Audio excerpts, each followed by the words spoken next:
Right now, you have two paths. Like the first path is to ignore sales, skip this video and don't learn this skill, hope that somehow everything will work out on its own, not train your team on this and lose tens, hundreds, thousands or even millions of dollars. The second path is to watch this course, which could help some of you make your first 5k. For others, this course will help you train your sales department and generate tens or hundreds of thousands of dollars in additional revenue. My name is Savchenko Kirilo. I am the founder of the company SK Partners Com.ua. Over the past 3+ years, my partners and I have generated over $5 million in revenue for our clients, and I personally have closed deals worth more than 500k. In this course, we'll break down the following 12 blocks that you can see in the screenshot on your screen right now. And the first topic that I want to talk about it's what is it sales, mindset and energy, limiting beliefs that newbies have in this topic. Yeah, there is no point in diving straight into the sales theory and techniques if most people have warped bad view of what sales actually is. A lot of people think it's something bad and they imagine every salesperson sitting like this and thinking, oh, I wanna sell everything. But no, it's not how it works. Let's start by diving into the theory. What exactly are sales? Then we'll look at what beliefs you might have about sales and how to get rid of them. Yeah, sales are often confused with pushy selling. Like when you try to show a product down a client's throat even if they don't need it. Like sales is a concrete transaction act of exchange when two or more sides exchange things of value for each other mutually. Like you can exchange your money for consultation. You can exchange your money for buying food and shop. You can exchange your clothes to the money, clothes to clothes, like everything. And this is sales. Pushy selling, it's when you try to sell something that person absolutely does not need. Like person comes to you with a headache and you sell them painkillers for knee pain. Like what the fuck? Or somebody needs a Rolex but you're selling them $50 watch. They won't buy from you that way. Even if they buy, you get money, but you have reputational problems.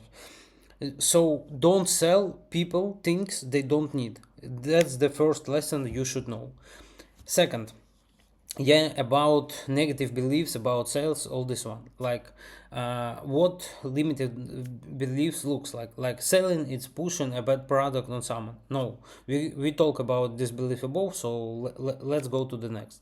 Yeah, if a product is good it sells itself. No, that's shocking, absolutely shocking. Imagine if there was an iPhone with tons of features that other phones didn't have, but you never heard about this iPhone. What's the point of that iPhone? A good product doesn't mean it will sell itself. Like in 100% of cases, the best product without sales loses to an average product with a good salesman. So how can a person understand the value of your product if you don't explain it? Are they supposed to figure out on in their heads? So change it to the positive belief: good product plus active sales equals results. So yeah, about negative beliefs, come back to this. How to replace a negative belief with a positive one? First of all, find the negative beliefs. Like I've listed mine, but you may have others. Yeah, think about why it was beneficial for you to think that way and where it comes from. Maybe somebody told it to you. Maybe you heard it in school or something like that environment. Yeah, and three step, rewrite it as a positive and start thinking and acting accordingly to this positive belief. So let's go to the next. And third belief, I'm being pushy. Like you can text your client one time, you has no response and that's it, you're done, you don't want to bother them. And beginners often fear being annoyed and disappear after the first touch. In reality, people just busy, they can simply forget about you, about the deal, all the stuff. That's normal. You can open Google and read any business Harvard research or any other business research and you'll see everywhere around 80+% of sales require like 5+ touches with the client, and that's normal. You have to follow up them. That's base. Like every year, due to information overload on the internet, people have more choices, and very often they choose in between multiple competitors. Even if they don't choose like from the competitors, information overload is so big. Everybody like has a noise in their head, so person just can't like make decision quickly. That's normal. So get it out of your head that you're being pushy. Okay, you helping solve their problem, so you're don't pushy. So change the negative I'm being pushy to the positive. I'm reminding them about myself because I care about my client and I want to solve their problem. Important. Fill out the client and don't remind them like about yourself forever.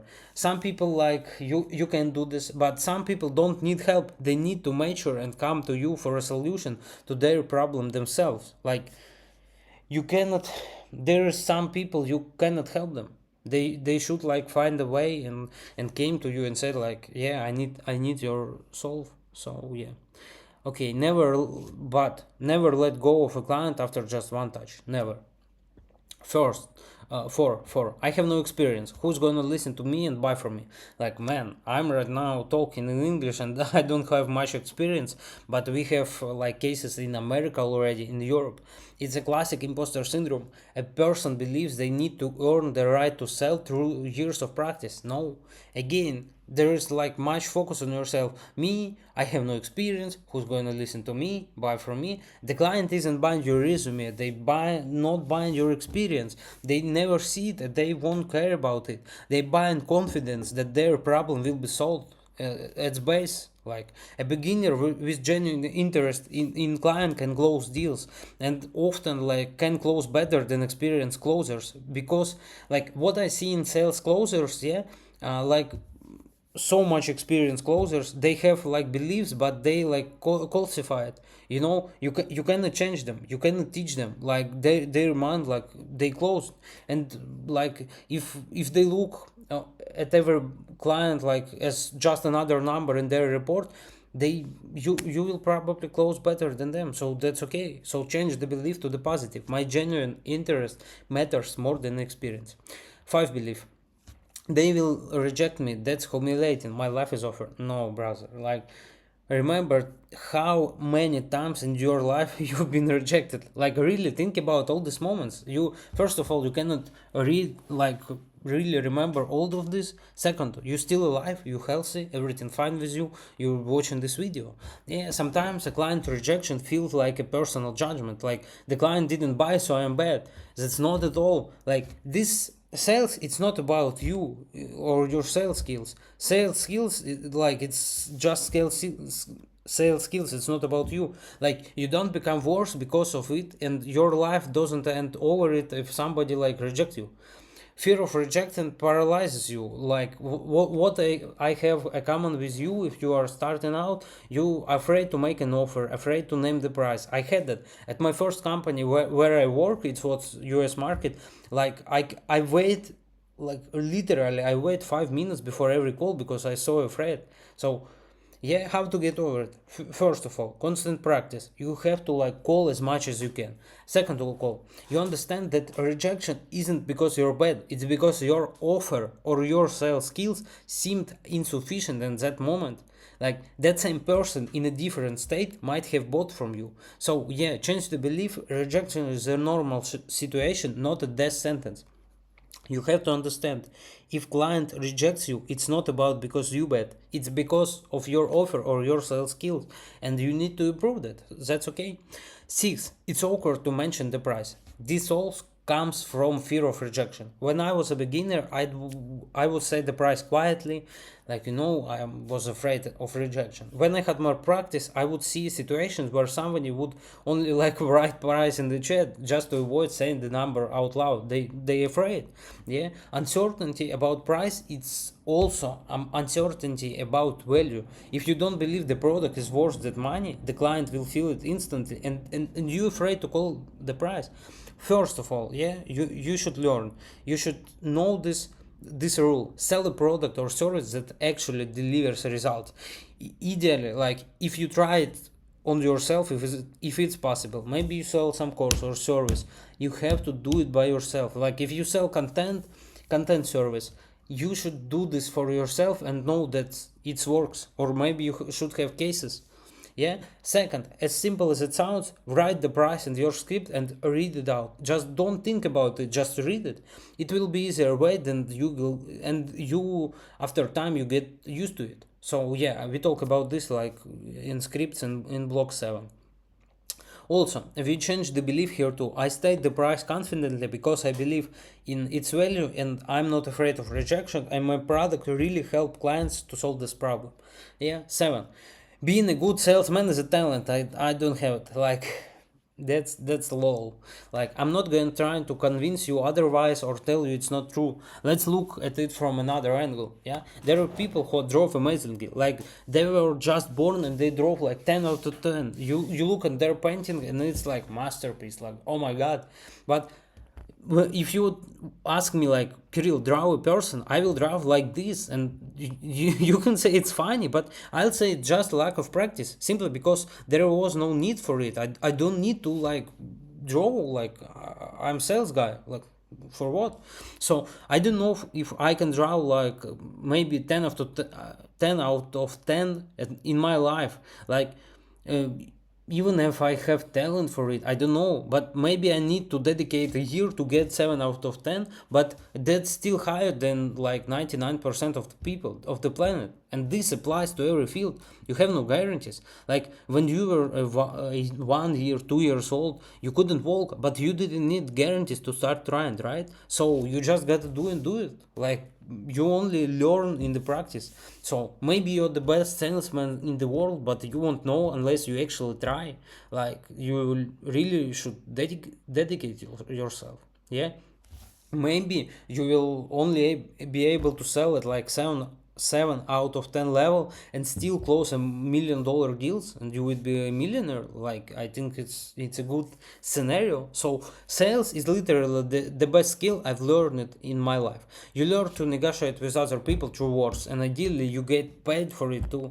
Like you can literally just talk in person, like in life, on the internet, who's on the other side like of the world. Like right now I'm in Georgia, you can sit in America, and we could speak. I could sell something, or you could sell something to me. So yeah, and you like as example buy like my sales departments, or I buy from you like website development. I don't know, it's pretty cool, right? So and we haven't even gotten to the theory part yet. So change your belief to something positive. Sales is a skill, and I develop the skill every single day, and I can achieve strong results in it.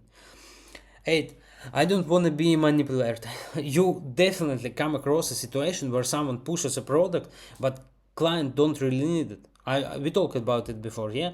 Simple solution: don't be manipulation, like manipulator. Manipulation is when you sell something someone doesn't need it, client doesn't need it.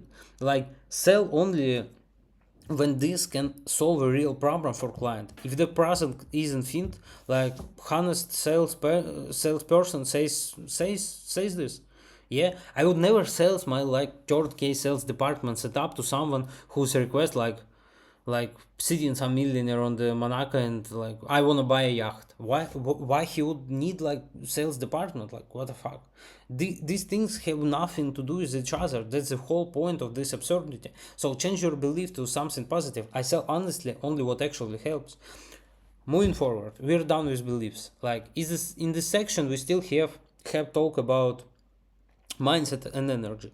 Let's start with an energy. Every salesperson I know who's actually made it in their niche, in the sales, in their business, they all have high energy levels. And this isn't something like everybody born with. If you think like, oh, I was just born this way and I could naturally make 1,000 calls a day because I'm energetic. No, that's not how it works. That's not me. That's not probably you. How I keep my high energy, high levels. First of all, you need to stop wasting it on the wrong things. You don't need to think like how can I keep it. No, stop wasting on the wrong things. First of all, your environment. This covers everything. Your workspace, your desktop, like where you work, like because my as you can see, it's all clear. Yeah, my desktop is all clear. People, you don't have like, you shouldn't have like people around you who drain your energy. You know these people, don't take him like closely. Yeah. People, also tasks, like you shouldn't have anything that drains your energy. Your desk shouldn't be chaotic. Same goes like for your workspace in general. Yeah, tasks. If we talk about tasks, you shouldn't have unfinished businesses hanging over you. If you have like 10, 20, 30 like tasks and don't know where to start, write them all down and get to work. All your tasks should be on paper, not on your head. Like, you have to prioritize them, maybe like look up different techniques in internet. You have to do it, it's free. Like when I wrote down my old tasks, I think like, should I do this or no? If I think like, okay, can I do it? Yes. I want to do it? No. I can delegate it for like 10, $20? Yes. This will give me results? Yeah. So I delegate it. Yeah, that's all. That's how you prioritize tasks. No, it's for me. Yeah. So about people, you understand. Hopefully about desktop, I think it's like more important thing than all of this, because when you work, you have no, like, you should know have like these dopamine levels. So desktop always clear. MacBook, maybe a cup of water, and that's all what you have. Yeah, let's go. Let's go. Let's go. Yeah, sports and physical activity. Find something you actually enjoy doing and do it. Like maybe you like boxing, maybe you like MMA, maybe you like running as me, maybe you like golf, maybe you like billiard. I don't know. I can tell you how much you should do it or what volume, but any physical activity should make you feel like about like your mind. Your first of all, your mind should get clearer. Second of all, you should have like, after the workout you should like feel like, oh, I'm energized. So some people need to walk 5 kilometers and they good. Some do yoga or hit the gym. I run like 10 kilometers and feel great. All those thoughts, all that mental state, you should go spend that energy on pumping up your physical body, not like thinking in your head. Your thoughts will stabilize after, and your energy level also. Pick an activity you really enjoy. If you can't find one you really enjoy, try everything, and at least pick something you can stick with long term. Consistency matters more than quality at the start, in the sales, in the sport also. Like if you don't have a sport you like, maybe, but you can like long suffer and run, just take run, okay, and do this consistently. So yeah, third, third, like get good sleep.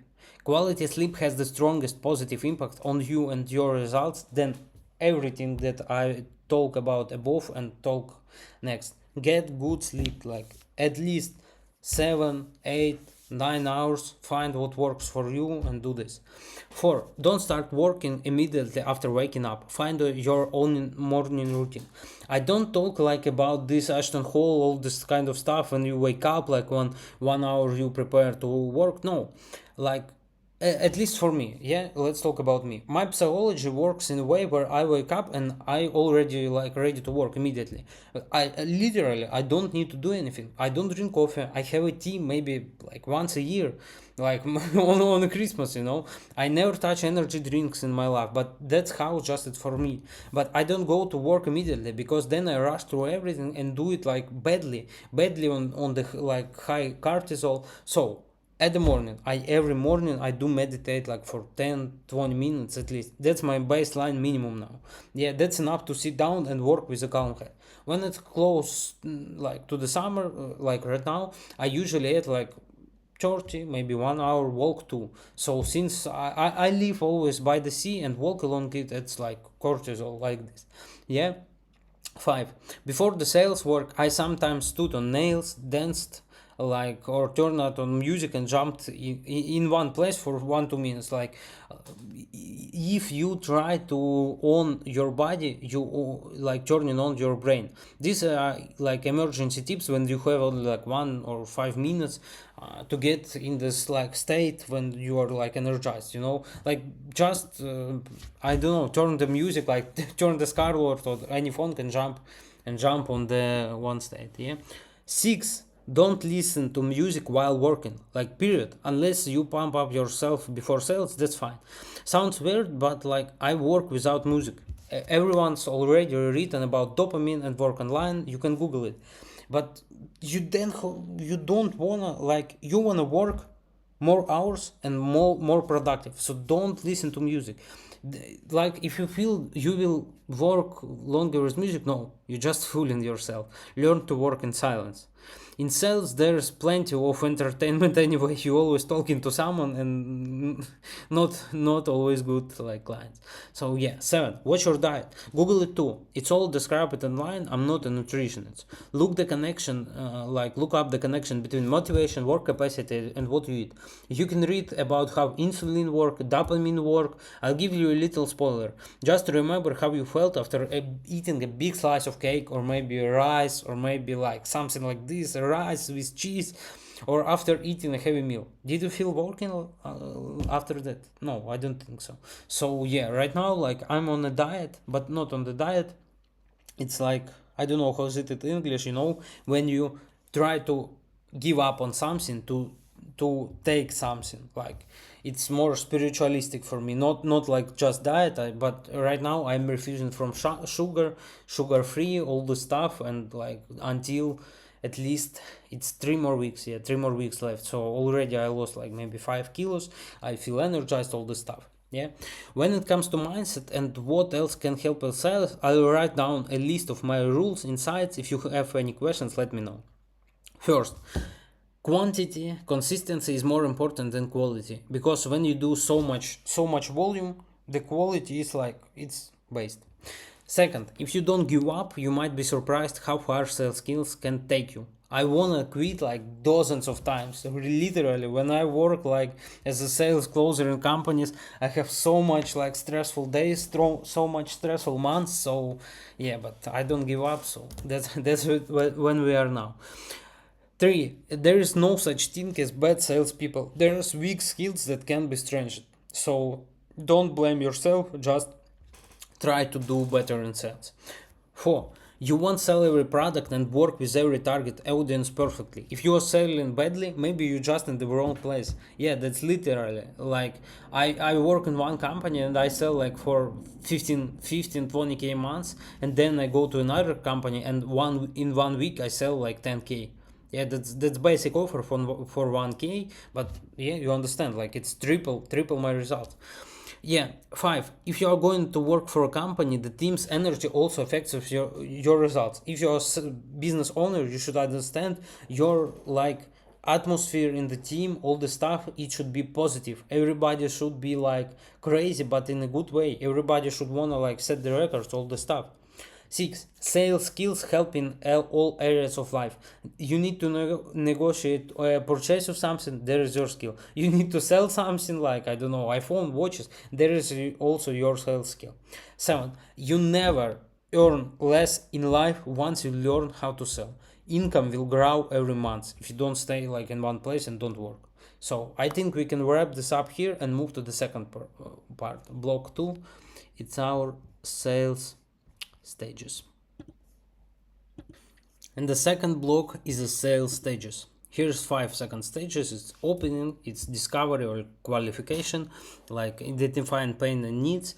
Third, it's like presentation, handling objections, and closing the deal.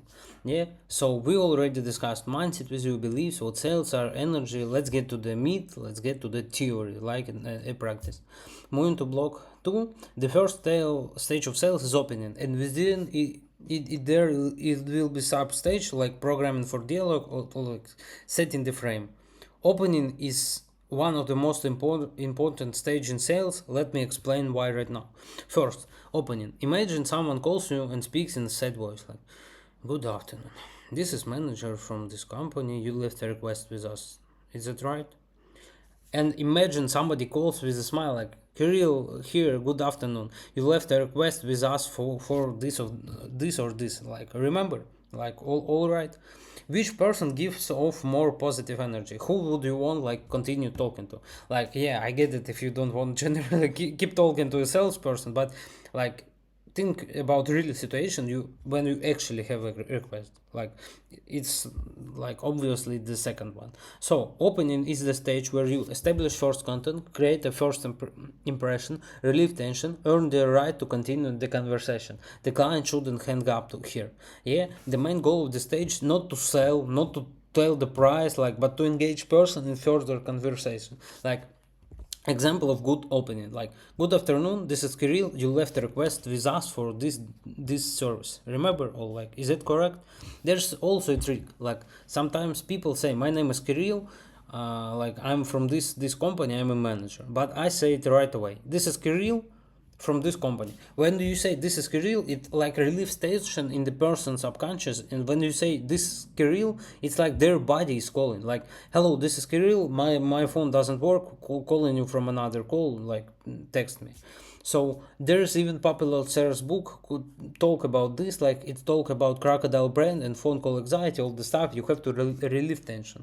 So there can be other substages, bridge phrases, etc. But there's these like deeper details that might not make much difference. So second, it's like frame setting. It's like programming for dialogue. This substage is called frame setting, and I like the term better. This is the stage where the manager sets out the frame boundaries for how the dialogue will go. It looks like this. Like, Ivan, I propose we get to know each other. I ask you a few questions to better understand your request, what brought you to us, what you actually want to change, and what you want to get, where you want to go. Then we discuss how we can help you, and if we can offer you something, I'll suggest options. If not, I'll be honest about it. Okay? Or like, deal? So you can write about like 100 variation like this. There is the second one, change every word, polish it to perfection, but the point is to set boundaries for how the dialogue will go and be the leader of this dialogue. A sales person like closer job is to find the problem by asking questions and only then provide solutions. If you don't know how the person problem need, like what the person problem need, deals won't close. Sometimes people think they know what they need, like clients, but that's not always true. But actually in like 95 plus of cases it's not true at all. So a person thinks like in their sales department is working well. If we take our example, like we come to business, they say like, brother, our sales department is like good, it's fine, we don't need your service. But then we open up the manager like closers dialogues, and there are tons of mistakes, and suddenly you see how to make like conversion 2 times better at minimum. So ask questions, find what the person needs. It's like when we go like deeper, and provide the solution. Otherwise, if you don't ask questions, it will be like the market selling socks. How much? Like $3. Oh, I'm gonna think about it. That's it. Person gone. So you should set the boundaries and then ask questions. Let's go into qualification. This stage goes by different names. It's like anamnesis, qualification, pain point discovery, and needs. The goal of the stage is to uncover it's like the second important stage. Goal is to uncover why the person came to you, how they want to solve it, what results matter to them, and what their selection criteria are, what their experience are. In simple terms, what's wrong, what they want, how they want it. Key rules for this stage: you need to ask open-ended questions, not closed ones. Like example of a closed questions, like, is this urgent? Did you allocate a budget for this X? No, I don't like this question. Why? Because you have answer only yes or no. Like it's useless. You can think about it, but you need to ask open-ended questions so you open your client. You're like, what budget did you allocate for this tax? Like from to X. Like if you did, what's the range? Yeah, from and to. How urgent is this task for you and why? Why did you call us? What problem did you brought to us? Like why right now? So this what questions you should ask here, that's covered by spin and ban techniques in block 3. So let's move forward. Yeah, substage 2.1, it's summarization. It's like this is the step not everyone uses, and not always. I don't always use it like in 100% of dialogues. But why is it important? Summarize everything you discussed, verify that you didn't miss anything, and you will make your proposal based on the client actual request. Yeah, like important when summarizing, use the only client's words. Like here's what a summary sounds like. Okay, one, thanks for those answers. Let me make sure I understood your request correctly, and if I miss anything, just correct me, okay? Yeah, right now you have a bad sales department with two managers, they close like at 5% rate, and you doesn't like it. Like, this doesn't work for you because like XYZ, and what you like if is like stable sales department work like with 10 sales closers, you want a conversion rate at least 10%, and you wanna your business generate like 100k months at least by the end of the year. Yes, did I get that right? Yeah, that's okay. So you wrap in here like what's not working for them, why, and what they want. After this we move on taking them into proposal, yeah, like presentation to their request, which they already agreed with us on. So presentation is done using by the AIDA formula. Not always, but often by the AIDA formula. I won't show you any specific examples here. I'll just cover the general rules how to build a presentation. First of all, structured by AIDA, dependent on the product. Second, in your presentation you must articulate the person pain points in their own words and explain how your product can solve them. Like, you should talk about also not benefits, not only features.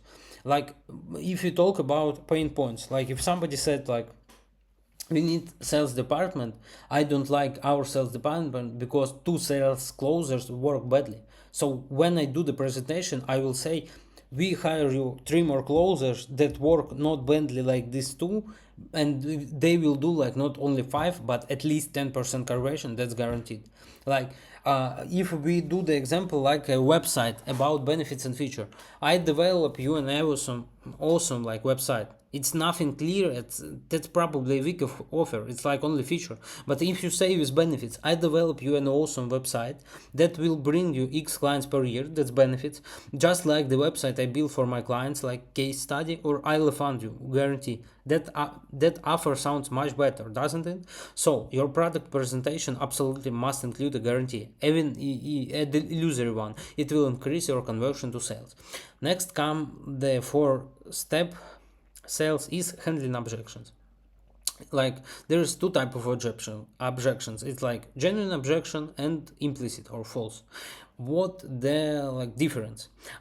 Obvious objections is like when somebody said it, and this is the real reason why they want to work. Like, we already have a vendor for this type of thing. I need to align with management because like, man, I'm just a HR recruiter, I cannot like buy from you sales department, like what the fuck.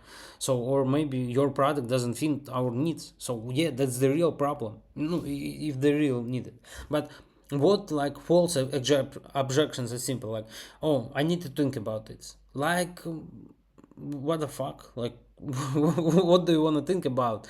It's always the problem in money or cost, like value. Yeah. Or maybe like, yeah, sounds interesting, send me materials. Like, what the fuck, it's false objection. So all objections boil down to two reasons why someone won't buy your product or service. Yeah, your product or service. First, price is a blocker. Like, you're not gonna sell everyone yacht for $3 million and also with your services or products. Two, they don't see the value. They don't trust you, the product, the company to solve their problem, or your method, or your just like they don't really understand your product. So, for example, you sell in like marketing servers for 5k months and the client can actually afford it. In that case, it's not about the price being too high, they just don't understand the value. Like, if they see how your solution pays for itself, even if there is like guarantee, turning that down would be a down like decision. Imagine you say like, give me 5k, you will make extra 50k every month. Like, who would reject it? Like, it's not the smartest decision. Like, so how to handle objection? First of all, you need to turn all implicit objections into explicit law, from false to true objection. How you do it? Ask questions, like the simple as that. There is a technique for handling the objections. First, we agree with client, we don't argue with client. Like, we ask a clarifying question, we provide reasoning, and ask a question that forces an answer, so call to action.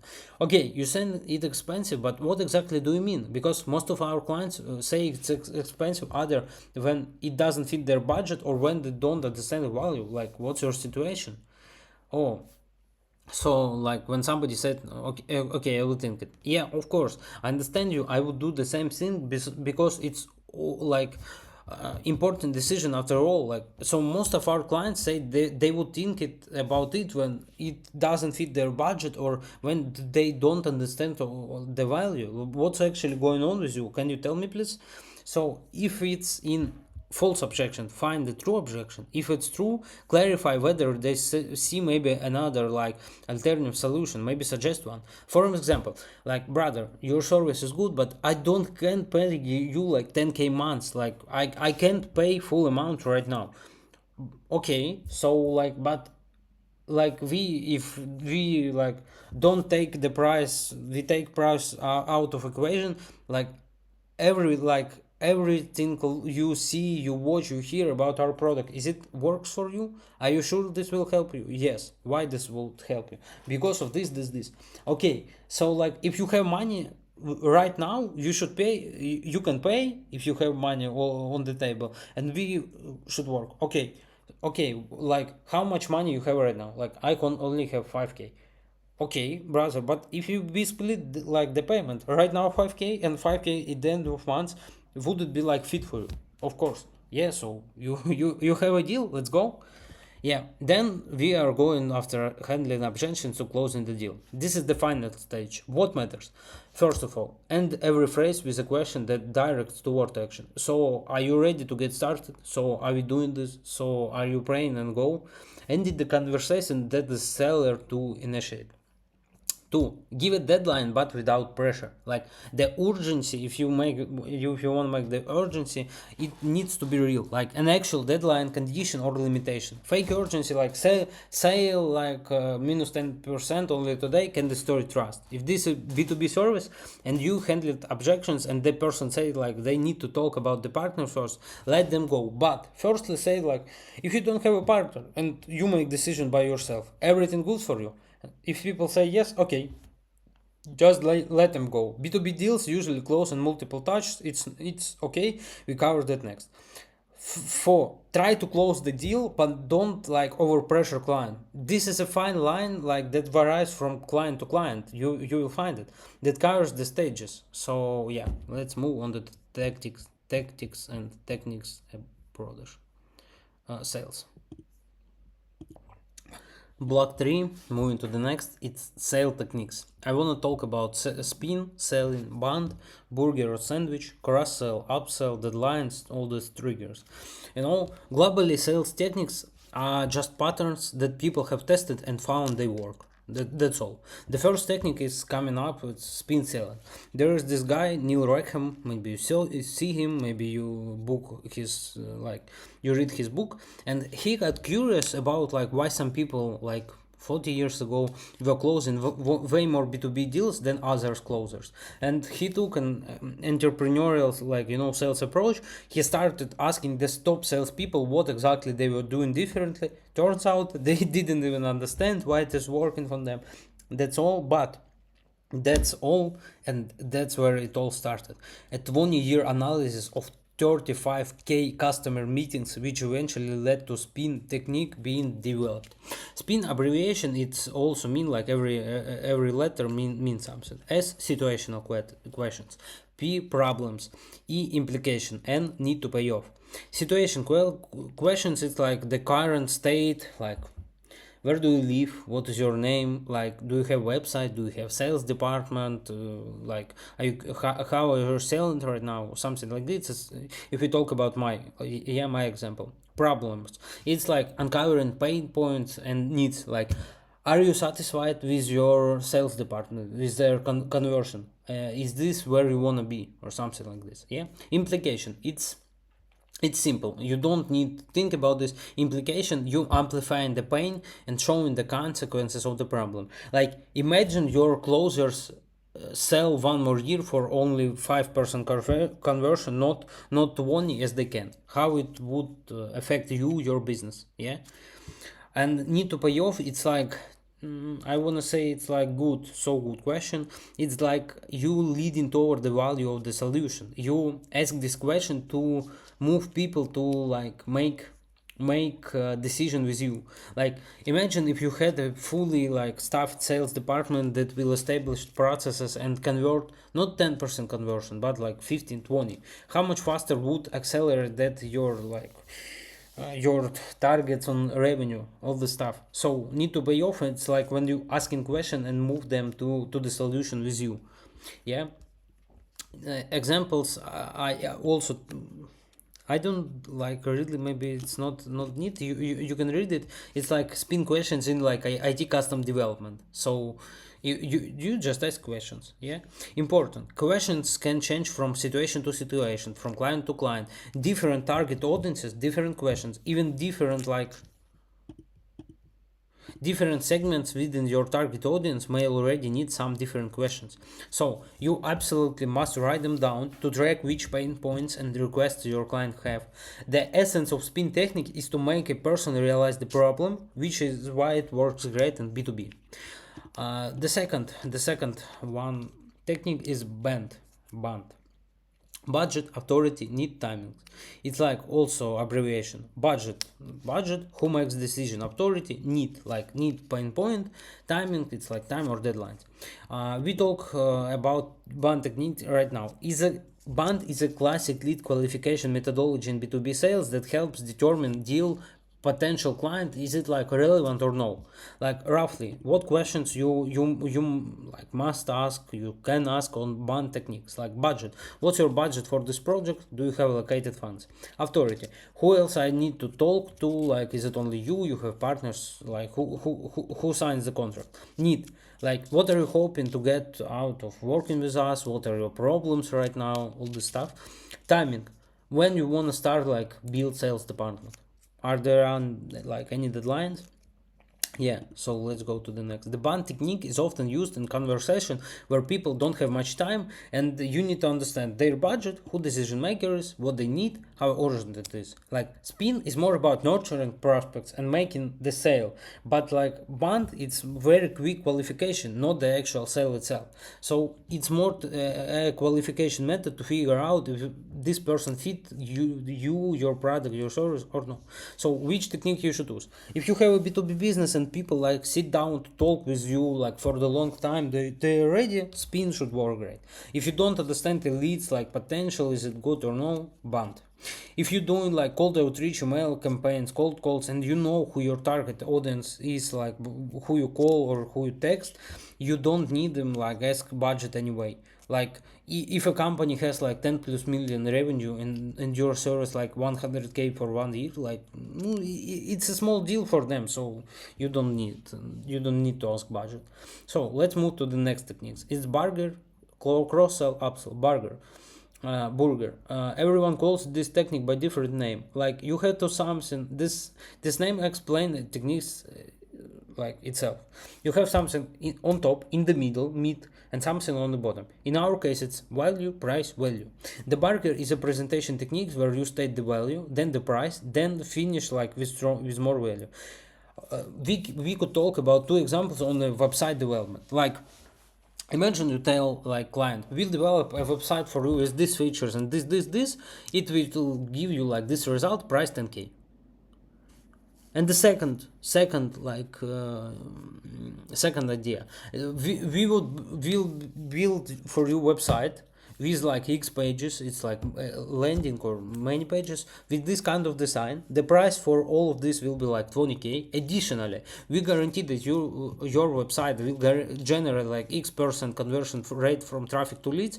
Otherwise, we refund you half the amount. So like just for comparison, understand, I totally agree and I totally think like the second offer is like so much better. Yeah. So I personally prefer the format with value at very end. It feels like you pulling like some cards out of your sleeve and giving so much that the client didn't even expect it. There are some people who sell and leave the price at the end. There are some people who like sell like me and using the burger method. You gotta test what works better for you. So yeah, let's go. Let's next. It's a cross sell technique. It's like when customer, somebody purchase from you and you sell like somebody that complements logically their decision. Cross sell only works if the additional like product is genuinely needed, otherwise it's come across as pushy.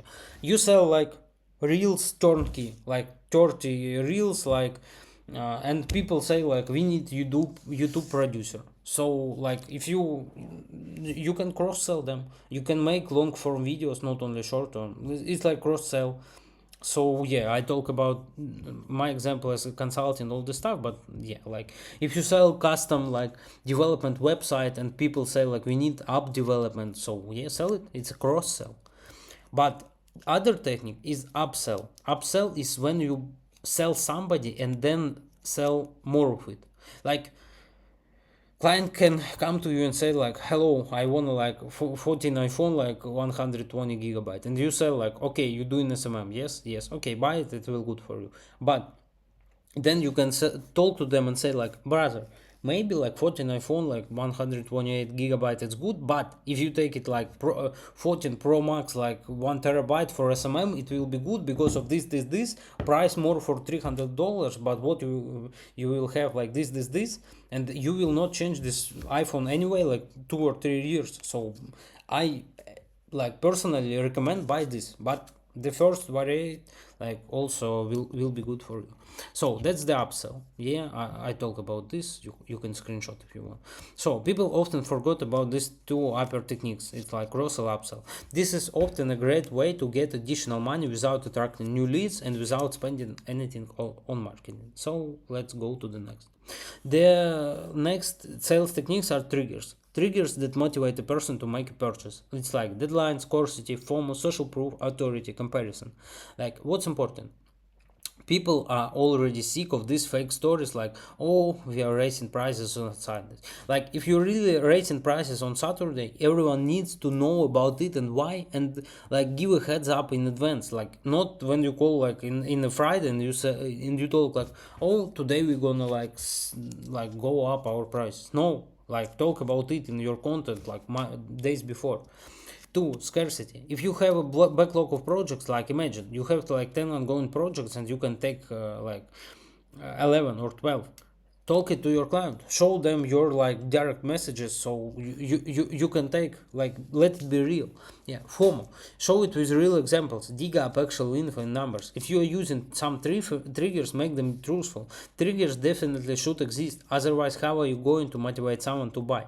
But make them only truthful. Like if you talk about FOMO, if you know that some of their like competitors doing this, like show them it, show them numbers, like talk to them. That's good. But maybe if you not maybe if you making triggers, only make them truthful. Like broadly speaking, triggers are used at the end of the deals at the closing stage. So there could be like 5 or 10 of more of them, but basically triggers are just added value that sometimes get created like out of air, you know. Yeah, one more trigger I like, it's a ROI argument. When you say like sell like B2B service, B2B product, it's like high price, yeah, high ticket. So talk about ROI. Like I tell my all clients this, like our sales like sales service this and this price like this much. Here's how much this can bring you and why. Here's how much it brought my clients. We will give you this guarantee, so you ready to work together. But yeah, I want to talk about all these techniques. Like I know there are dozens of and hundreds of other techniques and little tricks out there, but once you, maybe your managers, learn how to work on the spin method properly, how to fill the dialogue, understand your client's pain, you won't even need most of these techniques. You won't even know like their names, because sales fundamentally comes down to this: find out what the person needs. If your product solves it, say so. If it doesn't solve it, say so and don't push it. If it does solve it, communicate the value so they actually get it. Like try your best. If an objection comes up, don't argue. Like literally, don't argue. Just stand with them on the same side and overcome it together. And boom, it's a win. It's payments, money. Oh, or if it's not a win this time, do this dozens of times and you definitely make it work. Sales is just a math. So now let's talk about the difference between B2B and B2B, B2C sales. Like I want to talk about price, who is decision maker, sales cycle, and mindset, and how they how they do the decision. So there is so much like sales, like B2G, D2C, all the stuff. Like these letters and numbers I indicate the type of relationship within a sale. Like B2B, you sell in product, service, all the stuff to business, like business to business. B2C, product or service that business sells to an end customer. If you want to buy like groceries, it's B2C. If you sell your service like for me, it's B2B. You came to me for a sales department, that's B2B. You came to me to learn sales skills, that's B2C. I hope you get it. Like you could Google it, you could talk with it in Claude. So let's move to the next. Like here is like these two types different 4K aspects that I wanna highlight as the main ones. So first of all, price. Like B2B price more often from like 100 or 500 or few $100 and up to like millions, like billions. B2C is like from 10 cents and like also millions. But price is not a rule that works only one way all the time. You can have a B2C product with a check like of tens of thousands of dollars. You want to buy a Rolex, like it's B2C, but it can be like 20, 30K. That's good. Yeah. If you talk about decision makers, like in B2B, it's from 1 to 10 decision makers, but depending on the scale of the company, there could be more, could be less. Decision makers in B2C, it's often one person or maybe one, two. But finances are allocated by the same first person. Like not always, but often. Yeah, deal cycle. It's more lengthy in B2B. Decisions are often made slowly, but you get a lot of money. The obligations are also fulfilled over a long period of time. Yeah, and B2C maybe like in one or two calls, meetings, commitments execute faster, but often less money than in B2B. But not always, not always. Remember this. Yeah, if you talk about mindset and decision making progress, B2B people think in numbers, logic. If you know that for every like $1 you will bring for client like 10K and you can do it on big scale like 10, 50K, it would be stupid to not to agree to your offer.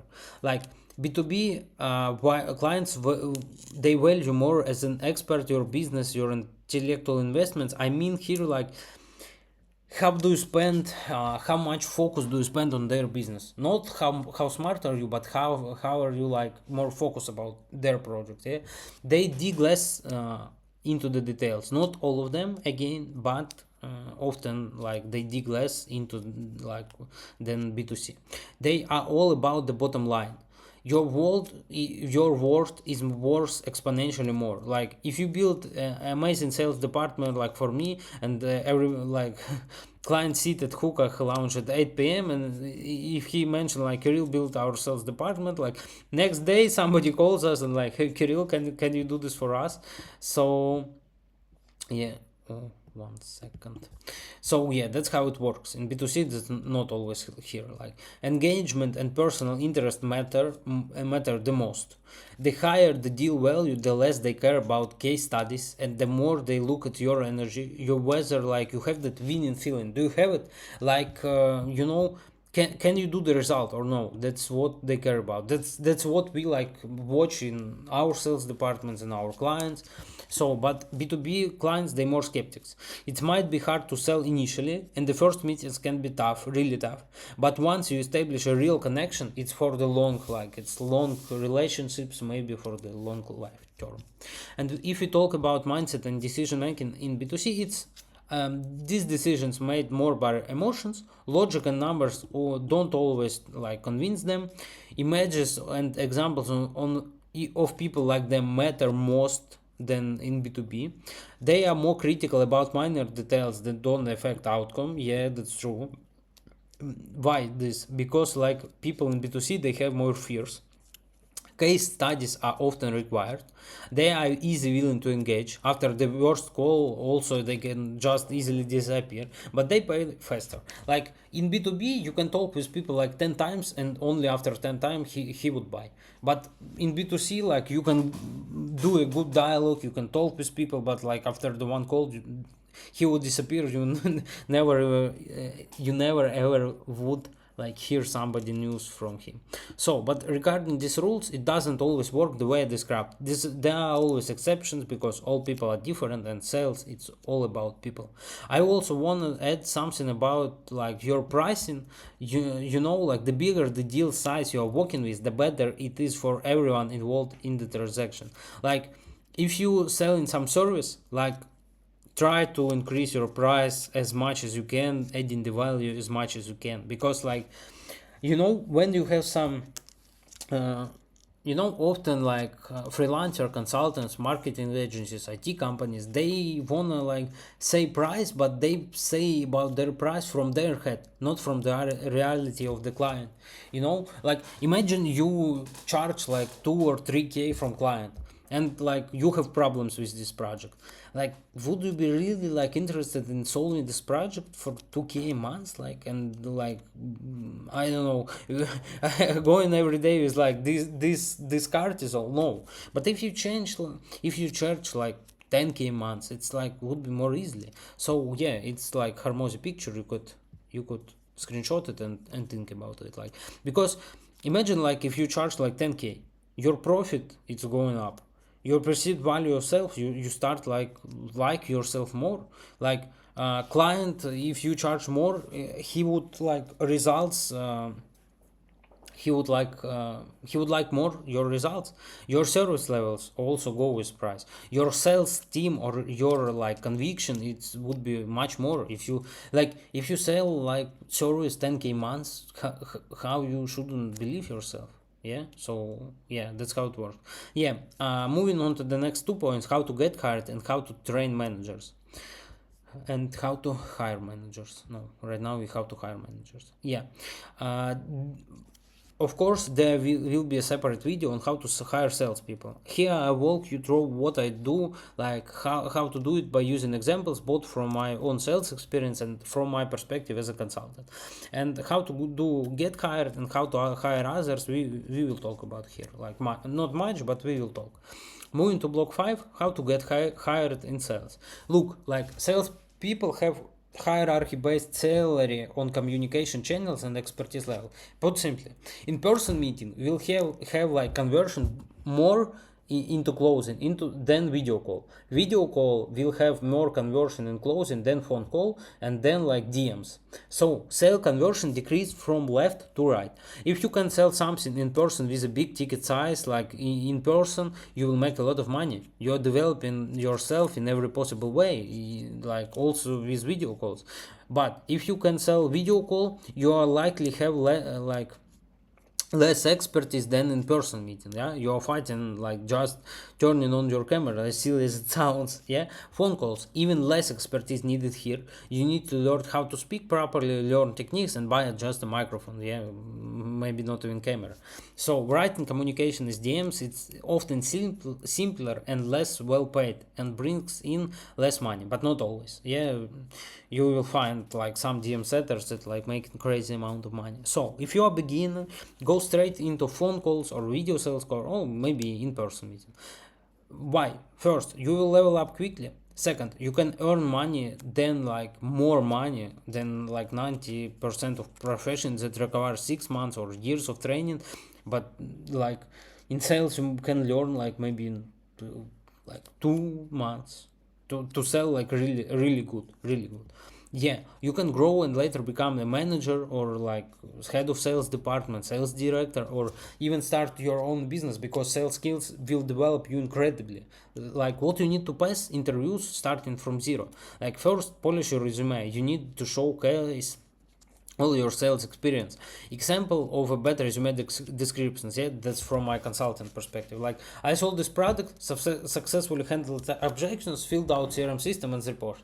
Like this tells the HR person nothing, really nothing. But for me, like such candidate is unclear, and if they have less than a year of experience, I wouldn't even call them for an interview. But what's better to do? I sold this product, average deal size like this, conversion rate from all leads like this, total sales volume every month like this, and I use these sales techniques to sell. If you add more numbers and real facts and proof, if you're a beginner, so then what? If you have no experience, you can just say it. But If I want to hire a beginner, I'd rather take a honest one who don't take some experience from ChatGPT or some shit like this. But 99% of beginners come thinking I'll go into sales with no experience, let them train me and pay me. Well, like, brother, that's good, but they, first of all, they want to take you only commission based. That's not what you want. You can easily beat like 99% of your competition. How? Learn sales techniques and stage, develop a script for the company or for the niche you're going to work for, perfect it. Do more calls with yourself or with a friend, like to prep this interview. Maybe you have sales friend, maybe he would even teach you. So that cover the hard skills. I can teach you how to be a good person with the right values about soft skills, and not every company will appeal to you, and their values won't appeal to you either. Just like not every person will appeal to every company. So you need to develop soft skills in parallel. About hard skill we'll talk. Yeah, and let's go to this part for the entrepreneurs who see this video. How do you hire managers? Again, there will be a separate guide on this, but let's break it down quickly by points here.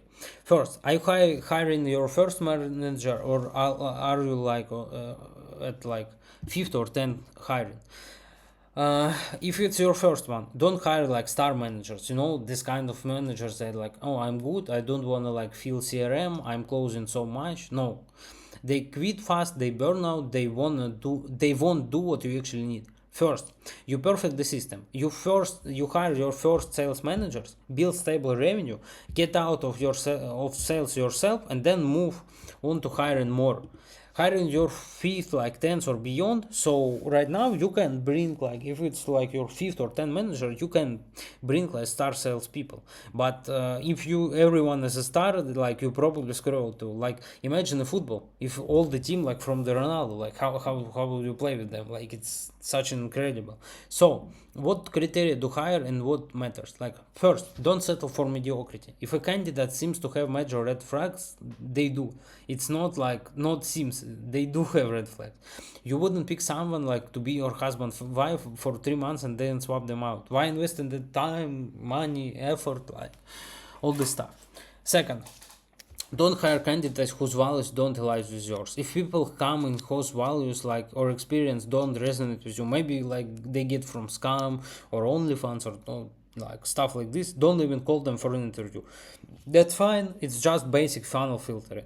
3. If you're hiring your first people, don't take anyone without sales experience. You need to spend a lot of time and money training them. Like, and will they like really handle the serious sales pace? Like, probably not. So take somebody with experience. 4. If during the hiring process in interviews they already shown red flags, like, you give them a task like, do this until this, like, they don't do it, filter them out. That's a basic funnel work. There are plenty of ideal candidates in the world. Never think in scarcity mode, like you need someone super unique that you will never find. There are tons of them out there, ideally, like ideal closers. If you pay them decently and create an awesome company vibe and communicate it, they will come to you. So in your job posting, you can use any CTA, like write the word MED if you want to join our team. That way we'll know you actually read the posting carefully. Anyone who didn't read it and didn't wrote to you like MED, you can filter them out. So if somebody has amazing experience but didn't write that, okay, you can reach out, but I don't recommend it, because like there are probably stars who found it so hard like to sit down and text like you three fucking letters. No, like, so they apply it carelessly, but I don't like these people. So 6, don't use penalties. Like, penalties seem like mediocre motivation to me. Like, build a better financial motivation system where people get bonuses, premiums, like guaranteed every minute. What I mean, like, you want to give like base salary 1k, but make it like every month 800 base and 200 bonus. But if they mess up, deduct from that like 200 for each mistake based on your regulation. For example, if closer doesn't he give up on client, he could close him, but he give up like maybe like $50 from this. If he didn't write out CRM correctly, like maybe $10 from every like client. So you don't give them penalties, but you take from bonuses, and they understand. Oh, I don't want to lose bonus. That's other motivation. 7. always give a decent base salary. It shouldn't be crazy high, but not like $50 for a sales closer either. When a manager comes to you, they mostly trying to cover their basic needs like food, housing, and save little for themselves. So they are not thinking in abundance. No, 95% of the time, they don't have thousands of dollars under their pillow, so that they can pull out if something happens, like without the stress. So a person needs to know they have some fixed income and not worry about at least part of their basic expenses. 8. Don't hire people who care more about base salary than commission. Somebody comes like give me like 1k fixed instead of like 200 with no commission, like give me just 1k instead of 200 and like 8% of sales. No, don't take these people, like don't hire this. Like it's like basic math, but you can like apply it to your business. 8, not 8, 9 already. Hire people and pay them commission. Like I wouldn't go like I wouldn't do declining commission. Like if you don't hit your target, your commission drops. No, I would do ascending commissions. Like for example, you give 5% to your sales of all sales, like 5% commission. If they overachieve the target, you give like 7 or maybe 10. Commission percentages are unique to each niche and business. Don't give people declining commissions. Build your salary expenses into your pricing. If I were a salesman and somebody like told me if you don't hit your target, we'll give you 3% instead of that, like man, I would stand up and leave. Not because I have a consultant experience, because like there are plenty of companies they like pay decent money. So salesman doesn't work less if he hit like 80% of the plan or 100 of his target. He still sold like this 80%. Build these commission percentages into your pricing and business model. Don't be greedy. 10. In hiring and management, keep the structure the same with everyone. If somebody not following it, talk about why. If a person doesn't want to like row, doesn't want to swim for the common goal, usually those salespeople either grow to like entrepreneurs or become like perpetual salespeople who just lack the confidence to start their own business. It's like the star sales managers. They should like follow you. If not, that's not the case. 11. Don't conduct interviews with people who don't have their camera on. That's base. Like that's base. Don't do this. 12. Wait for a candidate on every interview 10 minutes. If they don't give you heads up, they don't show up in 10 minutes, you can leave. If they don't even message after this, they probably weren't your person anyway, so universe got to give a gift for you, yeah? So yeah, 13. Anyone trying to fight for a chance to work with you, always give it to them. Even if their values align and they just like experience. First of all, you both have a great story, and second of all, the hungriest people often become top performers, and also in sales. 14. Give feedback the right way. I had clients who tell their closers like you're idiots, like don't disrespect your employees. If you think they're idiots, like fire them. Why would you hire them in the first place? If they're doing something wrong, maybe you explain the task like badly. If the task was explained fine and they just not doing it, give feedback not as criticism, but more like this. Here was what happened. You did this. I wanna do you to do this next time in this situation. Okay, okay. That style. Feedback is about changing behavior in a specific situation, not making it personal. 15. Salespeople are motivated by money, but ask your team about what else they want besides money, like what purchases, set them higher targets, and give them gifts for hitting those targets. Like for example, your sales like talk like, brother, I want a like 17 iPhone Pro Max for 1 TB. So set a goal for him, not close like 10. Normally, this sales close like 10 deals per month. Say to him like close 15 and we will give you as a free iPhone. First of all, it would motivate him, it would motivate you. Your revenue, your money will like go high, so it would be easy. 16. Raise the bar for your managers. Believe in them and help them get better. Remember, your team is more important than your clients. In any stressful situation, defend them and work through problems internally. A team is not a family. A team is a team, and the business main goal is money. Support your people and help those who want to make money with you. Those who are just costing, either help them grow, find other users for their skills, or let them go. Having that weight on your team, wasting resources inefficiently. If you can't always say no to family, well, as hard as it is, you have to do it in business. Alright, that's it for now. There I will be video on how to build like sales hiring funnel next. So let's get into manager training.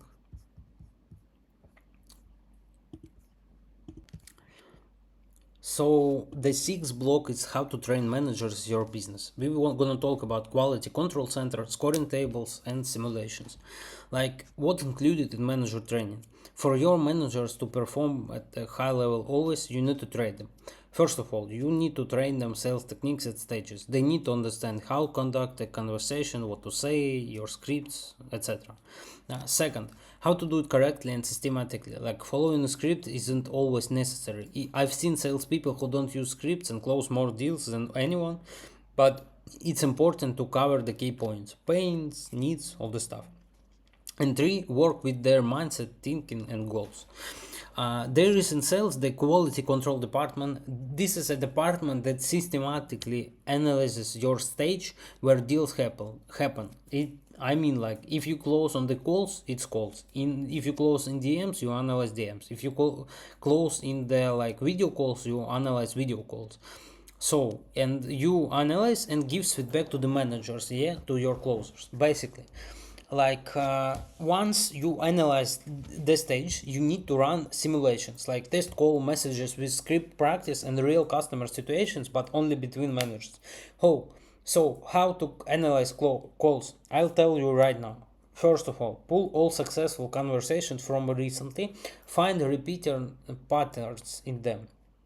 2. Standardize. You need to write out all the criteria that matter for good conversation in your company based on step 1. 3. Implement and work in run simulation. You be able to pull conversation on your own. Your phone system has that feature, like all this software has this feature always. So how to standardize? I'll give you an example for our clients. You can apply it to you. To like avoid overthinking what score objective versus subjective, make yourself a table like this, like call quality checklist, like date manager. You can score them like for bells, like from 0 to 5, like greeted and introduce themselves, convert, so good time to talk, like state the purpose call, okay, on qualification, product presentation, object handling, deal closing, and then you scoring them by this table. Like you need to find what actually working for you. You don't have to guess anymore. The manager either did something right or didn't. Like, and then you'll see if a manager scored like for 1 month 60 out 100, for example, and next month he got like 100 out of 100, he should be closing more deals. If that's not happening, it's impossible, or the table wrong set it. And then with the score, we come to the managers, if we're talking about us, and whatever isn't working, we working like we grinding to perfection, so they increase conversion rates, bring more money into the business, bring more money into their own pockets, into our pockets as a consultant, so everybody wins. To learn anything, you need practice and feedback. Like if you play chess your whole life and never analyze your games to understand where you made mistakes, you probably won't get much better at it. But if you punch a heavy bag like at the gym, do bench presses and never analyze your technique, you probably won't improve much. Like you need to not just do the work, but also analyze its effectiveness. I know it's boring, it's like fucking like, oh my god, don't do this, but like you have to analyze your work so you then take the right and precise actions. Though that's all here, let's move on the script section. I will show for you like it's block 7. It's example script for B2B, and I will break down here B2B sales script that works in Europe for our client who sell like SEO and PPC as a service.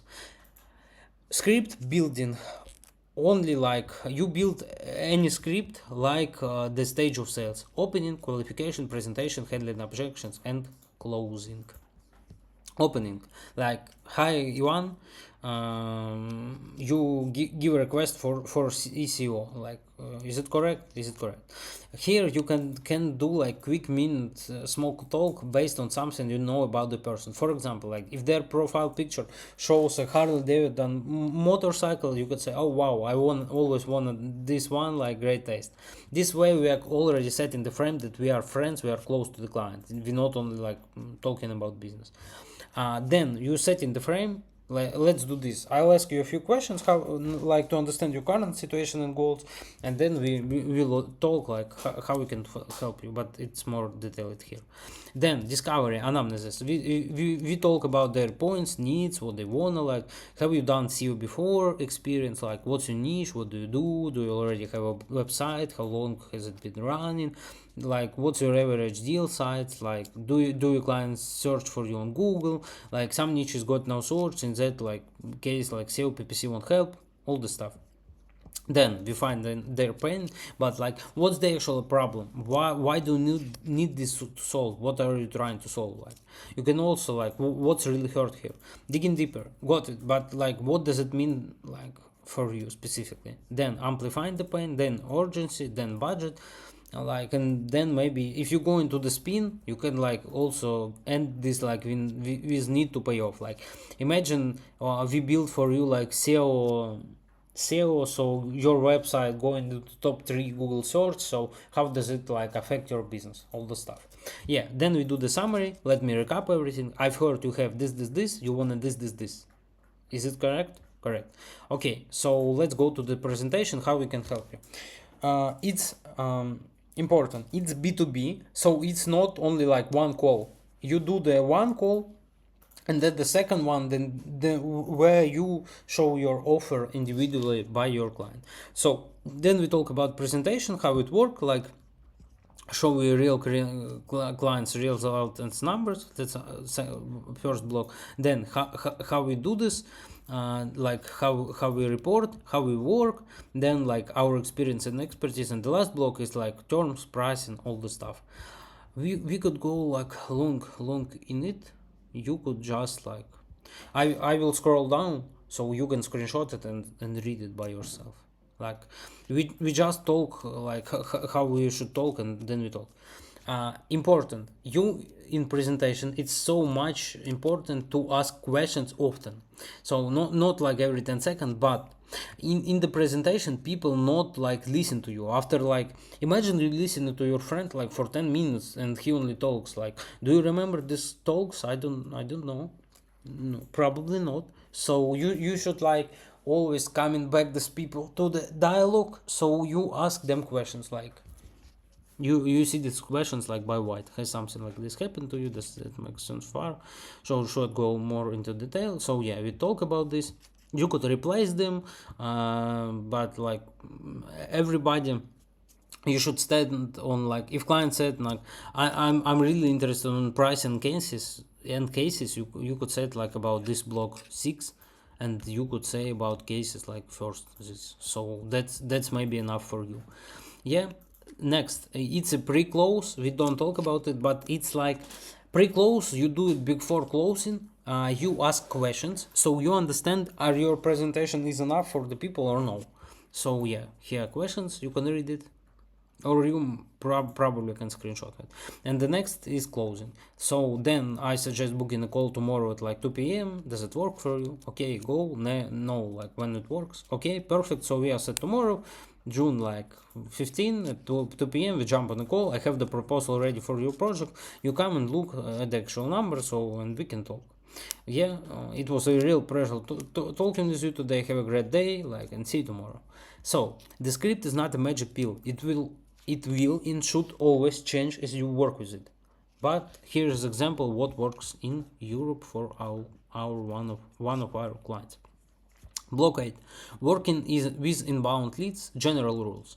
Like if you or your sales department was work with inbound leads, you need to keep in mind, first, response speed is the most matter thing. Like the faster you respond, the higher your conversion to closing.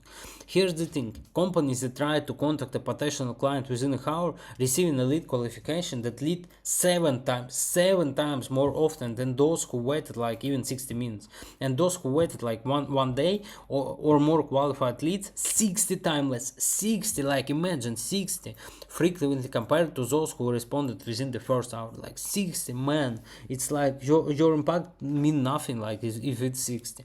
So, but you can also check any the statistics using like ChatGPT, all the stuff. Here's my link. You can find it. Second, value every lead, but don't get too attached to it. Like you need to work with each lead as if it like their potential, your potential client. You can't say someone doesn't have money until you know for sure it. And at the same time, don't think that this one person is the only deal you need to close in your life and that's it. Like they're your only lead and there won't be any more. No, don't think that. Like try to do the best from with every client, but don't think that's the only one. The person who runs also the person who closes the deals is the one who isn't emotionally invested in the outcome. Like if you emotionally detached from the deal, from closing the deal, but you really care about people, you will close more deals, as silly as it sounds. Three, filter out non-target prospects. Don't be afraid to, like, you need to have clear criteria who your ideal customer, yeah, who your ICP. If somebody doesn't fit it, like, just let them go. Don't like waste your time, effort, energy, money on this. But like you can send them information, stay in touch, maintain contact if you don't wanna like drop them like fast. But it's not definitely like 2 hour calls with somebody who will never be your customer. Ideally, your marketing team should do lead segmentation for this: who your client ideal, who not. But start by working with the hottest leads first and then move to the rest. 4. Track analytics in your CRM, in your business, or maybe if you closer. You need to have analytics for every stage in your CRM. For example, new lead, no response, qualification, proposal, no payment. We could talk long about this, but this can vary from company to company. You can add different substages. You have to like have these numbers to analyze where your work drops. Maybe you have like 1000 leads and everybody has no response. That's not your leads, like they're not your ideal leads. Maybe you have 1000 leads and like qualification based like 100 and you do the only 10 like proposals, like 90 leads you missing. What the fuck? You have to work like with your proposal and etc. 5. Create a process for managing shared leads. 6. Do follow-ups, like reminders to your clients: this is what the next section is about, but the way.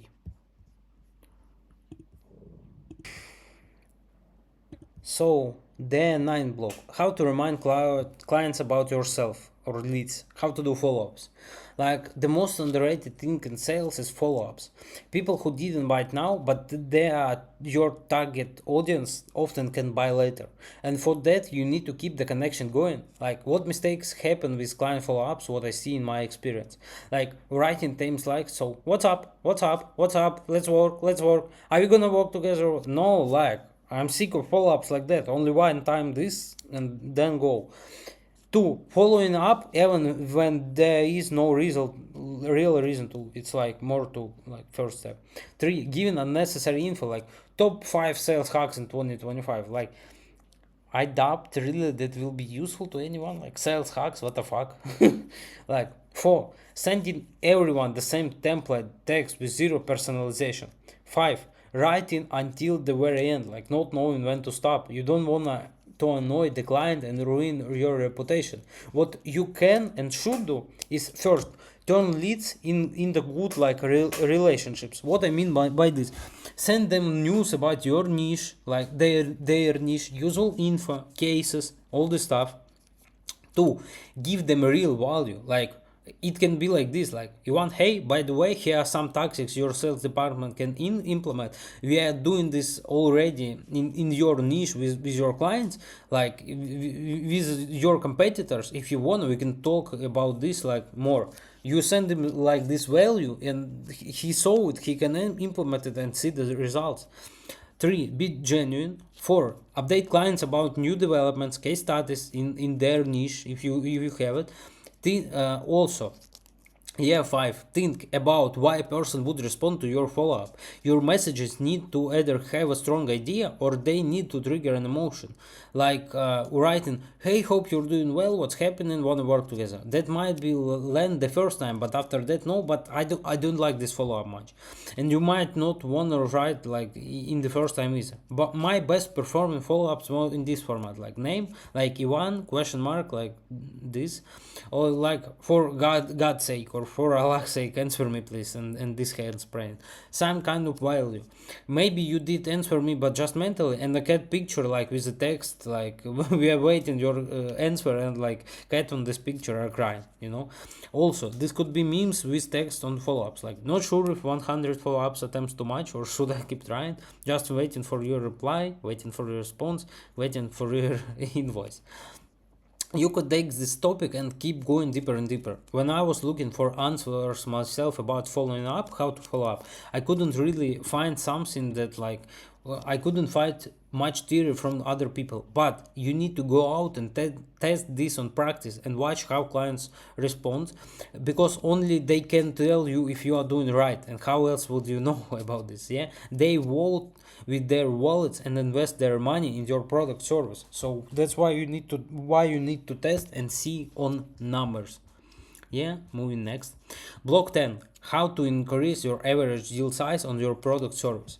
Like this block is more like often entrepreneurs come to me with this question constantly, and it doesn't matter if it's B2C or B2B. Like raising prices is often a square question, because it seems like clients will leave you, nobody will pay, nobody will buy from you, you will die from hunger, all this stuff. No, but not really. It seems like these fears might be justified, but here's the problem: you're in sales, you shouldn't be pulling thoughts from your own head. Let me give you like a real life example. You go to the gym, yeah, you think like, can I do a squat with 100 kilograms of weight? If you already done it, you will be more confident in yourself and you will do it again. But if you do like only you squatted like 50 kilograms, how can you know, like can you do it? Right, you can know it. Like if you want to increase your average deal size on your product or service, like your price, yeah, you have to clear all your thoughts, and like you have two options, yeah. Like I don't like calling you up to like let's go from 50 kilograms to stop, like to 100. No, I don't say like you should try it, but price, you have to like just raise the price, literally just raise it, maybe change your target audience, maybe keep it the same. Like this decision comes from your head. There has to be moment where when you're tired of working for this price, maybe some client is driving you crazy, and that's actually why you got to the stop, so you can just confidentially like raise it confidently. Everyone who doesn't really value you that much, they will leave. If your deal is 100 a month, like you're a fitness trainer, and you rise it to 150 and people leave, I honestly don't understand what service you're offering and what value you're providing that people are willing to leave you over like $50. What the fuck? If someone understands how your service will help them make more money, even indirectly, they are unlikely to leave. Like, let's say you're a fitness trainer, you help people lose weight or build muscle, but that's not the end result. They're transforming themselves, their mind, their subconscious, their mindset, their state, their energy level. If you can turn somebody from apathetic to energetic and wanting to leave, it's totally the question of why the deal like 150 months is, and why even the question like once somebody leaves over $50. What the fuck? You doing somebody from apathetic to energetic? It blows my mind. So you can just try it and see what happens. If you want to make sure it works before the price rise in your prices, get all your clients, call them and ask, like, if you raised our price 2x, would you still come to us, and why? If not, then why not? What needs to be in our offer so you would stay? But you have to understood, and it's important, no matter how much you tweak your product, how much you grind in your offer, there will always be people you simply can't sell to like much price more. So you have to remember it. in the beginning, when you don't have many clients, it's better to set a high ticket always. Like if you sell in B2B product or B2B service and you don't have clients, probably you should more like you should charge so much, as much as you can, and try to do a result for a client like so much. So like the client perceived value, we talk about this, yeah, in b2b and b2c blog. The client perceived value is exponentially higher as like your price. It like there are some tests, they poured the same wine into two glasses. They said like left glass was $50 wine, the right glass was 5k, but the wine was like same, but people don't know about this. And people themselves found reason and added value and said the right one tested better, because like they find in some additions like from their heads. So that's how it goes. You just raising the price and see. Second way to increase your price is add value. It's like basic, like makes logical. Like if you sell like I don't know 10 short form videos turnkey, like for 1k dollars, you can add like five short form videos turnkey and charge 500 more. That's all. You basically just adding value to your offer. There are no secret here. You just need to think what your clients potentially need more of. You have two more options. It could be like upsell on the price, yeah, or maybe cross sell.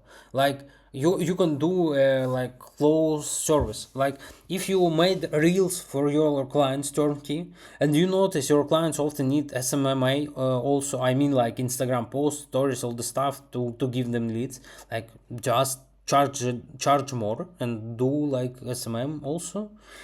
And why, when you understand how much money this will make to your client, your prices are like going higher and higher. Because like if you make somebody extra 10k months, you could easily charge like at least 1k. No, that's basic, yeah. So also when you want to raise the price and giving more value, you can first give more like feedback, like not one call a week but maybe two calls a week. Or you can like do the more volume work, like not 10 reels but 15 reels a month. So you charge like 1k or 100 like 50. So yeah, I think you get it right now. Let's move to the next. 3. Third way to increase your price on your product, it's not always obvious, but it changes your target audience. Problem I see in the first place marketing agencies has, they like sell I don't know, some service to local businesses that don't like can pay 2k months even, but they can like to they can go to the bigger kind of companies and like charge 10k easily. But for some people we say like I wanna charge you 1k, but he's make like 3k. For them that's a huge investment. But for the others it's the opposite. Like somebody making 10 millions a year, you could maybe like charge like 10k months, 20k months, and like see how they react. But for somebody doing like 10 million in business revenue in a year, like 20k it might looks even like cheap. They would think like maybe you're a scammer, like yeah. So you get it. If you tell them like 100k, then again like it's like we discussed with the client, glasses with wine glasses above and like value above price. So yeah, they might think like, oh, 100k it's like premium deal and service. So you can change the price simply by changing your target audience. People sit and sell their services for $1,000 to $3 and think that if people say no, that is expensive, then can buy that there is no money. No, what the fuck.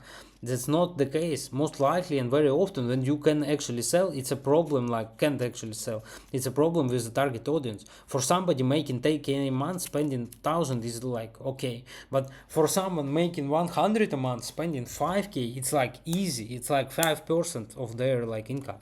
So try to change your target audience with different segments. How do you know if this will work or not? You can know. Like you have a hypothesis, you just go and test it. It works at scale. Like do that like 30, 50 sales calls with a new audience and you understand it works or not. If you sell like, oh, I talk about this custom development, yeah, but that's your hypothesis. You take it to sales, cold, warm sales, whatever you have, and just make an offer with a bigger price tag. Just name a bigger price and see how people react. You can also make multiple offers with different targets to see what people respond to and how. And for the last point to like how to price increase price is changing geography. Obviously, like if you're selling, I don't know, in Bulgaria, like a marketing agency service like for 10k months, you will probably like hard to find clients or IT work some, yeah. But like I don't know if you like that's not the same money as America. Like if you charge somebody in America 10k, it's like yeah, that's okay. So, but how do you know if it will work? You don't know. It's a hypothesis. You need to find it and test it. You need to understand the psychology of decision making in general. We touch on this like a bit actually. Yeah, every nation and every like ethnicity, every people, they all have their own logic for making decision. In some places a LinkedIn profile and the website might be the key factor on or your clients make decisions on. For others it will be YouTube, for some it might be Instagram, and for some personal connections matter way more than anything else. Like the higher your price, the more important your confidence becomes, your state and how you actually sell, not your case studies but how you sell it. Like because if you are afraid to sell your deal size, afraid to name the price, that's all picked up on by your clients. How confidently you actually sell, how confidently you speak, that's 100% important. So overall you can increase your price with 4 points. First, you simply raise it, like work on your mindset. Second, you add value, that's logic. Third, you change your target audience. Fourth, you change the geography of your target audience. Let's go into how to sell 11 block, how to sell in DMs, general rules. Like block 11, how to sell through DMs, through messaging. First, when you sell through messaging, just like on calls, you need to go through all the sales stages. If we are selling through messaging, that means we also need to identify pain points, needs, and so on. By themselves, sales through messaging depend like having on your niche, just like calls do. When you're selling closing, you won't be able to ask many direct questions to close the sale, because closing is like just a product, so like it's always a problem. But people buy the product, they often think like just give me the price and that's it. They don't have a strength point pay point. No, they just need closing. Like for example, if you're selling some kind of service, information or course, you should never give your price openly in messaging, I think. And you like, I know there are some people who close deals right in chat and DMs, that's pretty common in America, but that doesn't work as well in the CIS regions or Europe, because person who starts like what's your price or wanna know price probably doesn't have a strong pain point or strong need, and price become their main decision making factor, and we wanna like move client away from this. Yeah, so the lower your price, the more mass market your product, the more often you will run into this like what's your price. If you're selling a service or information, it's the best to always more conversation to call in messaging. Like you talk in DMs, you set a call, you go to the call. Through messaging, you can gather some basic information also, do basic qualification if this lead fits for you, fits or not, find out what the person wants at minimum, and then dig deeper during it in the call. When it comes to general rules for selling through DMs, first, each message from you should end with a question or call to action, phrase it as a question. Second, dialogue in messaging requires constant feedback, constant responses to questions.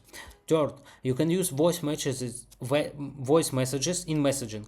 This will increase your conversion to a sale because people naturally trust voice more than just text. Yeah, because they like not see, but they hear the people, not only robot. Yeah, if you can send voice notes, that's also a plus. Regarding emojis, don't use too many to keep it feeling natural. Different companies have different tone of voice, but don't spam emojis, never. Next, don't use AI to write your message in responses, but if you do, make sure it's still natural. About punctuation, these dashes, like these long dashes you see, are technically correct, but everyone writes with short dashes, like now anyway, like hyphens. It's called hyphens. So there shouldn't be unnecessary punctuation or phrases if you use an AI. AI has this thing like where this does like this isn't it's like, for example, this isn't motivation, it's real advice. This isn't just the course, it's like the step-by-step guide. No, like get out of it.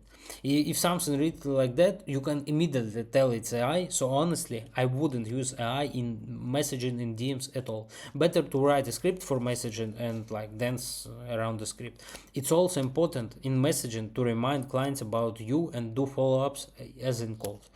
So moving to block 12. Block 12, how to sell on video and Zoom calls. General rules, energy, and what matters in a presentation. Actually, there are false sales methods, and I'm gonna name each one for you. We talk about this, yeah? The high conversion rate in face-to-face meetings, then Zoom like video calls, next phone call, and then like call, DMs, email, all the stuff. So what's important when selling on video calls? First and foremost, go back to the first point of our course, energy and state. We talk about this. We talk about this here. How you sell, how energetic you are, that's the most important thing during video calls and face-to-face meetings. Energy is absolutely, it's like critical. It's like more important than any sales techniques. How do you build it? I covered it. We talked about this earlier in the first block. You can exercise, you can get your blood pumping, like by dancing before sales, all the stuff. You can do whatever you want. Yeah, to make your voice more confident, brighter, louder, and so on, you need to work on public speaking skills. It's cost like so little to go into this, but in 1 or 2 months you can improve your voice so much. Also, I have one trick. You can even sell while standing, because your chest opens up, so your voice like much louder, much better. So when it comes to general rules for video and Zoom calls, here's what matters. Just like with face-to-face meetings, don't be late to a call, especially if you are selling something. Even if you don't talk about this to your client, don't like it's a red flag. If something gets cancelled or rescheduled, give advance notice. Before every call, I remind all my clients like good day, like hello, we have a call in an hour, everything's still good, everything is okay. So it's important to remind people so they don't get lost, because we need to get them to the call before anything else happens. Not everyone who says like, yeah, we will go to the call, not everybody will show up. I think you know this. After the important moments in your meetings, like key milestones, for example, when you present your collaboration packages and you have 3 of them, like first offer, second, third, every time ask for feedback from the client, how they feel, how they like or don't like. It's important on calls, meetings, and emails not to push the client too hard. There are moments when you shouldn't apply pressure. Like for example, you talk with the client and they say like, I'm going to consult with my partner. Sure, you could find out what doesn't work or why they want to consult with the partner on this decision, but the higher the price of your product or service, the more people usually don't like being pressured to decide right here and now. If you sell in like customer development, I don't know, website for $100, so like they would probably talk with partners. That normal. Like, but just ask like what they want to talk and all the stuff, and they like, okay, just set a deadline from the date when you will call him, and that's good. With high ticket deals, your state often make the difference. You need to operate from a state as everything is already dialed in, already good, your sales are going great, your clients are happy, so the client picks up that energy from you. I call this the feeling of the victory. You know 100%, you know the people, you listen to them, you talk with them, and like everything, you feel like, oh, I'm going to win, it's all good. So yeah, soft skills and your confidence matter much more than any techniques or scripts in high ticket deals. There are also some basic things that I don't even like to mention, but some people don't follow them. First, don't jump on Zoom calls from the street, especially when you are selling something. You should be sitting somewhere comfortable. If you are in cafe, there shouldn't be background noise. Second, you shouldn't be in a rush, and ideally, client shouldn't be easy. If you if your call will be go for 1 hour and you only have 2 minutes, and client like 20 minutes, and you have 20 minutes, and your client have 20 minutes, like reschedule. Only reschedule, don't talk. 3. Don't be late to the call. That's basic. 4. If you're doing a demo presentation or like video presentation, all the stuff, make sure it doesn't have technical glitches. Always like Join with a solid internet connection and prepare for every call where you're selling, because that literally says a lot about you. We talked to some of our clients and asked it like why they chose us, how we close them, and they said like, look, real, I did like your competitor overall, but their consultant like joined the call and everyone was glitching, lagging. Like he spent 3 minutes just trying to open presentation because it wouldn't load, and it wasn't loaded. So we ended up the call and call with you. You seemed more like technical and better prepared, so we bought from you. That's okay. There are some like actually small details, but they make a difference. Pay attention to what you say, because successful entrepreneurs always notice the little things. If you start speaking negatively about your clients during a video call or face-to-face meeting, or talking about some bad experience, or shifting responsibility onto others instead of taking it yourself, those small details are always noticed in B2B deals. Because of them, you might lose a deal that was already won in the client's mind. If you want to figure out how to build sales department or learn sales, book a call using link in the description and right now on the screen. Thanks for watching. That's my first. Thanks for watching.